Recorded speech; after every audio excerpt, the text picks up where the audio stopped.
Well, hello, friends. I am Gerrick Angel, and thank you for joining me on my YouTube channel where I invite you to dream bigger, vibe higher, and watch it happen. Dream bigger, vibe higher, and watch it happen. And it's been a while since I've done a video, and I want to just come back and let you know what's going on and why it's taken so long. The long and short of it is my father died unexpectedly. And so I had some choices to make. It happened a couple of months ago, so it's probably been almost 2 months since I've done a video. And what I remember is really interesting. The morning that he made his transition, I woke up a little early and sat on the side of the bed, and I thought, I'm going to get some news right now. And it's not going to be good, but I'll be okay with it. And about 30 seconds later, my phone rang. It was my sister. And all of a sudden I thought, okay, it's my dad. Either he's in the hospital or he died. And sure enough, first thing she said is, "Are you sitting down?" Um, and I found out that he died unexpectedly. The details aren't what's important. What's important is my walk as the result of this. That day, it was a Saturday morning. I had a group that I was supposed to facilitate with a friend of mine. I had an individual counseling client that I was supposed to work with by Zoom. And then I had another group that I was supposed to participate in later that afternoon.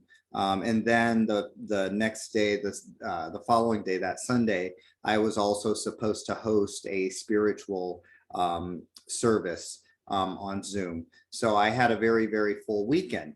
My dad was living in another state. He was living in Missouri. I live in Los Angeles. He was living in Missouri. He was actually vacationing in Florida. And so it was very clear from my bedroom in Los Angeles that Saturday morning that there's nothing I could do to bring dad back. So since there's nothing I can do to bring dad back and it's Saturday morning, I can go ahead and facilitate my group. I can go ahead and talk to my counseling client. I can go ahead and participate in my group that afternoon. I could go ahead and host a spiritual service on Zoom. But then the thought came over me, should I? Yes, I feel like I can. I feel that there's nothing I can do to change the situation. But should I go ahead and do these things? Or should I give myself a break? Should I give myself time to feel? Now, not knowing what to feel and not feeling anything other than, wow, I can't bring him back and I still feel like I can do these things. I really had an opportunity to kind of sit with, okay, I can do these things, but really should I? Should I? Or am I giving myself permission to feel? And even on top of that, am I giving myself time to feel? And so I chose to contact my friend that I was co-facilitating the group with and let her know that I'm choosing to not facilitate that group. I canceled my counseling client. I let my other group know that I wouldn't be joining them that evening. And then the spiritual center that I was serving on the following Sunday, I let them know that I'm going to take a little time for myself. I'm glad I did, because it was important for me, again, to give myself permission and time to feel whatever I needed to feel. Grieving looks a lot of different ways for a lot of different people, and it goes in waves and it goes in phases, and there's no prescription, there's no checklist. And so what I was aware of is I needed to give myself the time and space so that if there was any feelings that needed to come up and be looked at and healed, I could tend to them rather than being so busy that I ignored the fact that I was grieving. This is particularly important in my case because I am a spiritual teacher. And so my teachings, I use my life experience to hopefully give you permission to trust yourself. So I got to trust myself and just relax into the grieving process.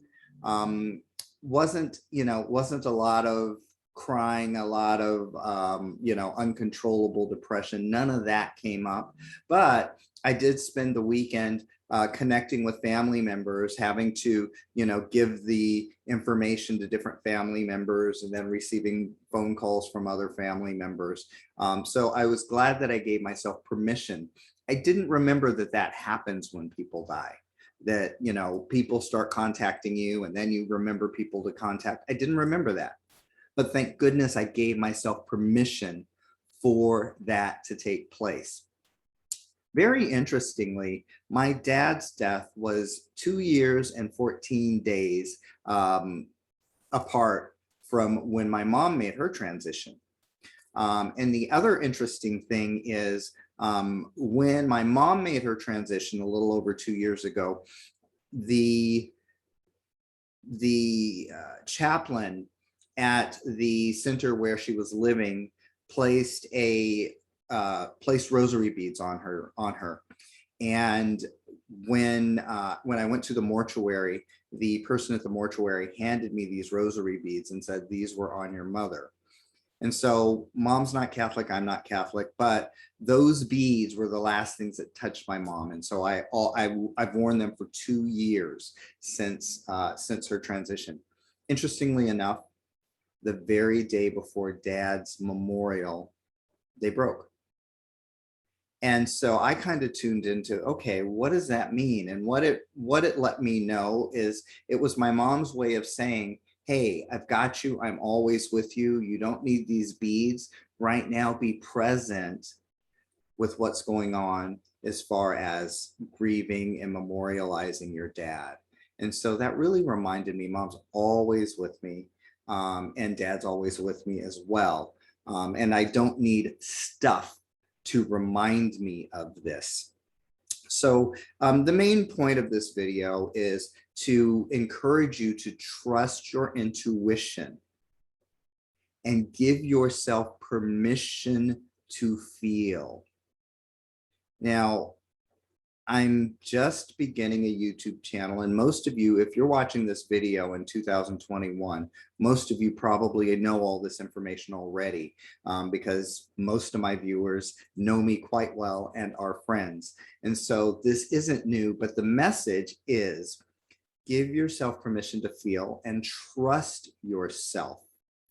I'm starting a YouTube channel. Anybody would say, if you're starting a YouTube channel, you need to release videos consistently and don't take a break, at least for a year straight.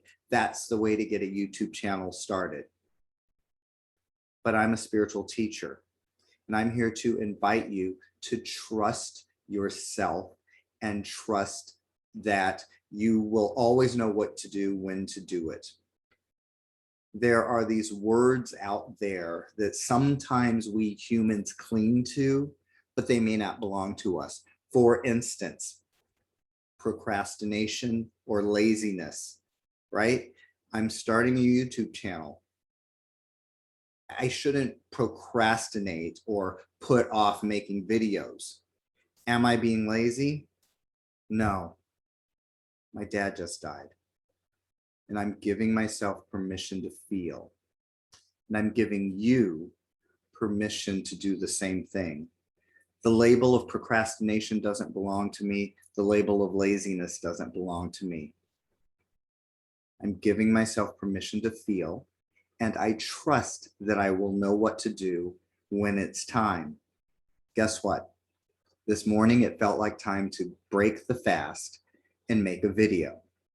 And so now I can get back to making regular videos, but I'm glad that I gave myself the time to feel and reconnect with family members at a deeper level and look at what's important. When someone leaves this planet, it's important to make something of it, to make it for something. My dad would have wanted me to just chill out for a little bit. And so I did. And so again, the important thing is to trust yourself. Don't put on a label that you've heard somewhere. I'm not lazy. I'm not procrastinating, but those words are out there. And sometimes we just cling on to them and own them as if they're ours. But by slowing down, I can connect with my higher self and know what's really going on. I'm healing, I'm grieving, and I'm allowing myself the time and space to do that. So my invitation to you is to trust yourself. I've already done a video called It's Okay to Take a Break. This is a deepening of that.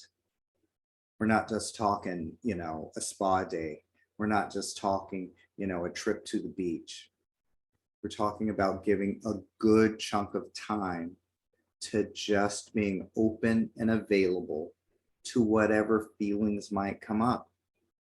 It's funny, a friend of mine, dear friend of mine that I've known for maybe 35 years, called maybe 4 days after Dad died. And he goes, "Have you gone through all the stages of grief?" And I'm like, it's not like there's a checklist and you wait for one and you check it off, and then the next one comes up and you check it off. No, you just be present where you are. And grief will come however it needs to come. But what's important, meet grief. Don't run from it. Question I often ask myself, am I healing or am I hiding? I could have kept everything on my calendar. Would that have given me the opportunity to heal and to grieve? Or would that be a way of hiding from the pain of losing my father? I'm not sure. But what I know is my soul was saying, slow down, Gerrick. Slow down.